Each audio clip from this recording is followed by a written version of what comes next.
આદ્યશક્તિ પીઠ અંબાજી ખાતે આગામી પોષ સુદ પૂર્ણિમાએ માતાજીનો પ્રાગટ્ય મહોત્સવ ધામધૂમથી ઉજવવામાં આવશે। છેલ્લા 32 વર્ષથી અંબાજી મંદિર ટ્રસ્ટ અને ધાર્મિક ઉત્સવ સેવા સમિતિ દ્વારા આ દિવસને પાઠોત્સવ તરીકે ઉજવવામાં આવે છે, જેમાં માતાજી ગજરાજ પર વિરાજમાન થઈ નગરચર્યાએ નીકળશે।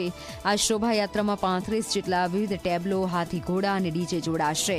આ સાથે મંદિર પરિસરમાં 2 દિવસીય સાંસ્કૃતિક કાર્યક્રમો અને મહાશક્તિ યજ્ઞનું પણ આયોજન કરાયું છે।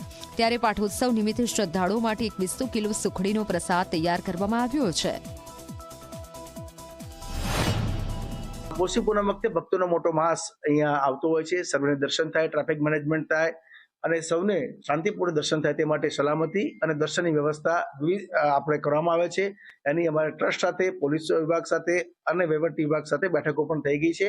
કેટલાક ભક્તો મંદિરમાં એ દિવસે કેક વગેરે લઈને આવે છે, તો આપણે ગત વર્ષે પણ એમાં ના પાડી હતી। આ વખતે પણ કહીએ છીએ આપના માધ્યમથી કે પ્રસાદમાં જે બી પ્રસાદ હોય એ ધરાવો આપ, પણ કેક વગેરે જે છે એ આપણે મંદિરમાં એનું કેક કટિંગ એવું કરતા નથી।